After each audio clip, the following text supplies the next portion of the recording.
السلام علیکم۔ باسط سے 2 سال پہلے حارث بن ابی زرار کے ہاں ایک بیٹی نے جنم لیا جس کا نام برہ رکھا گیا۔ برہ پہلے ہی دن سے اس نے بے مثال رکھتی تھی، جو ایک بار دیکھ لیتا پھر چہرے سے نظریں نہ ہٹا پاتا۔ حارث بن ابی زرار مطلق قبیلے کا سردار تھا۔ جو برہ جوان ہو رہی تھی، اس کے حسن و جمال میں خوب نکھار آتا جا رہا تھا۔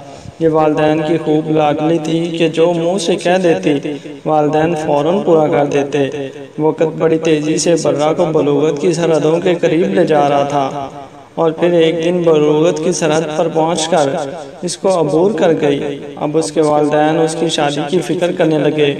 برہ اب اس قابل ہو چکی تھی کہ اس کی شادی کر دی جائے۔ انہی دنوں ایک روز جب حارث بن زرار اور اس کی بیوی دونوں آپس میں بیٹھے یہی باتیں کر رہے تھے، قبیلے کا ایک مشہور شخص صفوان آ گیا، جس نے ان سے برہ کو اپنے بیٹے مصافحہ کے لیے مانگ لیا۔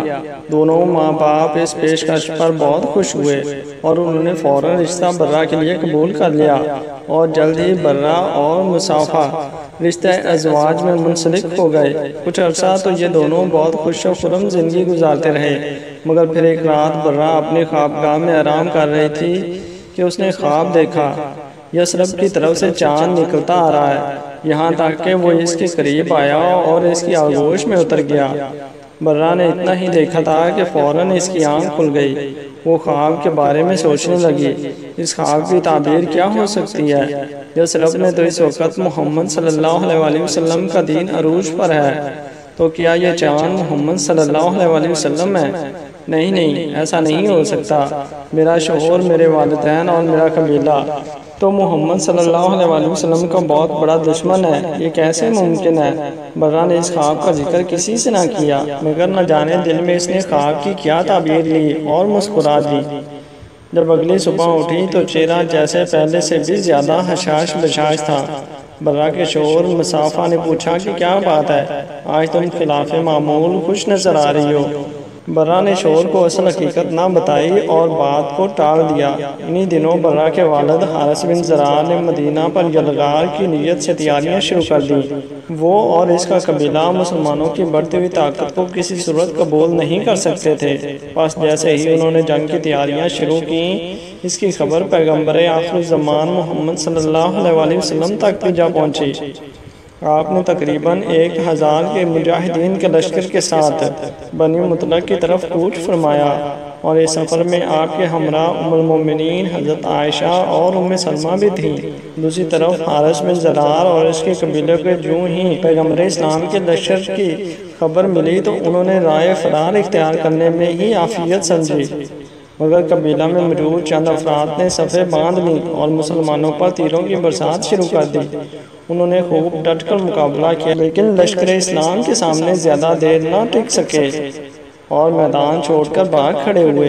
ان کے 10 لوگ واصل جہنم ہوئے، جن پر برہ کا خاوند مصافحہ بن صفوان بھی تھا، اور 2000 اونٹ، 5000 بکریاں مال غنیمت میں ملیں، اور 200 گھروں کے کم و بیش 600 مرد، عورتیں اور بچے اسیر ہوئے، جن میں اہم ترین شخصیت رئیس قبیلہ کی بیٹی برہ بھی تھی۔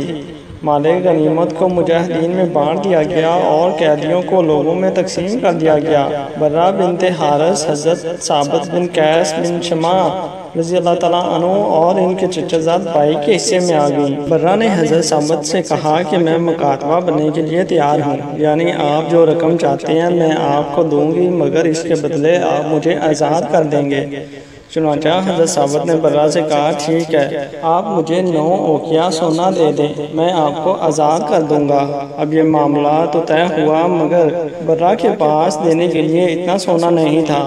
برہ نے سوچا، میرے پاس اتنا سونا نہیں ہے، کیوں نہ میں اس کے نبی کے پاس اپنی عرض لے کر جاؤں۔ بس برہ نے یہ سوچا اور نبی کریم صلی اللہ علیہ وسلم کے در اقدس پر جا دروازہ کھٹکھٹایا، یعنی برہ اپنے خواب کی تعبیر کی طرف بڑھ رہی تھی۔ ام المومنین حضرت عائشہ صدیقہ رضی اللہ تعالیٰ عنہ فرماتی ہیں، وہ نہایت ہی حسین و جمیل دوشیزہ تھیں، نگاہیں اس پر جم جاتی تھیں۔ جب وہ رسول اللہ کے پاس اپنی قسطوں کی ادائیگی میں مدد کے لیے آئیں اور جب وہ ہمارے دروازے پر آ کر کھڑی ہوئیں تو مجھے بہت بری لگی، کیونکہ مجھے یقین ہو گیا کہ رسول اللہ جب اسے دیکھیں گے تو آپ کو بھی وہ چیز ضرور دکھائی دے گی جو میں نے دیکھ لی ہے۔ چنانچہ وہ کہنے لگی، اے اللہ کے رسول، میں حارث کی بیٹی برہ ہوں، میرا معاملہ آپ سے پوشیدہ نہیں، یعنی میں مقطوعہ قبیلے کے قیدیوں میں آئی ہوں۔ میں نے اپنی آزادی کے لیے قسطیں مقرر کروائی ہیں، آپ کے پاس اس لیے آئی ہوں تاکہ آپ میری مدد کریں۔ رسول اللہ نے فرمایا، تو تیرا کیا خیال ہے اگر تیرے ساتھ اس سے اچھا معاملہ طے ہو جائے؟ کہنے لگی، وہ کیا؟ فرمایا، میں تمہاری قسطیں ادا کروں گا اور تجھ سے شادی کروں گا۔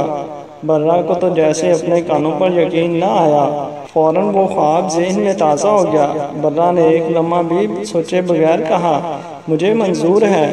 حضرت عائشہ فرماتی ہیں، جب لوگوں کو پتہ چلا کہ رسول اللہ نے برہ سے شادی کر لی ہے تو برہ کے قبیلے کے جتنے بھی مرد و خواتین غلام تھے سب کے سب کو آزاد کر دیے گئے، اور صحابہ کرام کہنے لگے، یہ تو رسول اللہ کے سسرالی رشتہ دار ہیں، یہ غلام نہیں ہو سکتے۔ پھر حضرت عائشہ فرماتی ہیں، تو ہم نے اپنی قوم کے لیے اس خاتون سے زیادہ کوئی بابرکت خاتون نہیں دیکھی جس کے سبب بنو مطلق کے سینکڑوں گھرانوں میں رہنے والوں کو آزادی ملی۔ یعنی رسول اللہ کے ہر عمل کے پیچھے کیا راز پوشیدہ ہے، یہ اللہ اور اس کا رسول ہی بہتر جانتے ہیں۔ دوستو، یہ برہ کون تھیں؟ آج اس برہ کو زمانہ ام المومنین حضرت جویریہ بنت حارث رضی اللہ تعالیٰ عنہ کے نام سے جانتا ہے۔ ایک دوسری روایت میں ہے کہ آپ کے والد حضرت حارث بن زرار نے بھی اسلام قبول کر لیا تھا، اور رسول اللہ نے آپ کے والد کو حضرت جویریہ رضی اللہ تعالیٰ عنہ کے لیے نکاح کا پیغام بھجوایا تھا۔ برہ کا مطلب نیکی و احسان ہے، لیکن اس لفظ کے استعمال سے منفی معنی بھی نکلتے ہیں۔ رسول اللہ اس نام کو مکروہ جانتے تھے، اور اسی بنا پر برہ کا نام تبدیل کر کے جویریہ رضی اللہ تعالیٰ عنہ رکھ دیا گیا، اور اس کے بعد ام المومنین حضرت جویریہ رضی اللہ تعالیٰ عنہ کے تمام بہن بھائی بھی دولت اسلام سے مالا مال ہو گئے۔